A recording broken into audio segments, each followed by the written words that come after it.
अगर आप अपनी जिंदगी को बेहतर बनाना चाहते हैं तो एजुकेशन इज द मीडियम।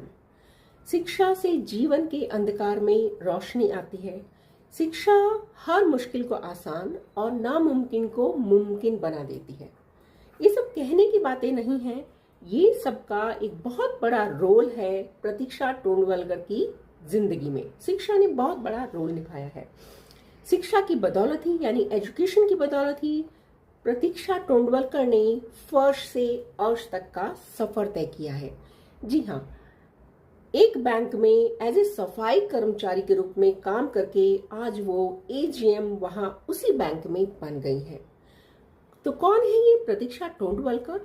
प्रतीक्षा टोंडवलकर जब महज 17 साल की थी उनकी शादी हो गई।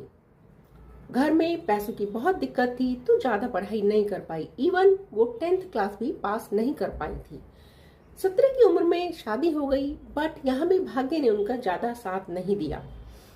20 साल की उम्र में आते आते उनके पति का देहांत हो गया और फिर वो अपने बेटे के साथ अकेली रह गई। क्योंकि ज्यादा पढ़ाई नहीं की थी तो कुछ भी नौकरी मिलना बहुत मुश्किल होता है, इवन काइंड ऑफ इम्पॉसिबल होता है।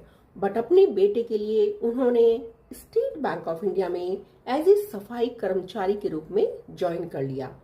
अपना पेट, अपने बच्चे का पेट तो पालना ही था। यहाँ से एज ए सफाई कर्मचारी उन्होंने काम शुरू किया और वो बैंक में साफ सफाई करती थी, बाथरूम साफ करती थी, बैंक का फर्नीचर साफ करती थी।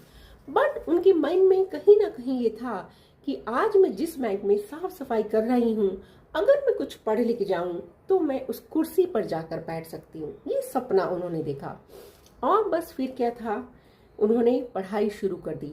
नाइट कॉलेज में जाकर एडमिशन लिया, 12th किया, ग्रेजुएशन किया। ग्रेजुएशन करते ही उनको एज ए क्लर्क उसी बैंक में जॉब मिल गई। बट कहते हैं ना कि आसमान छूना अभी बाकी था।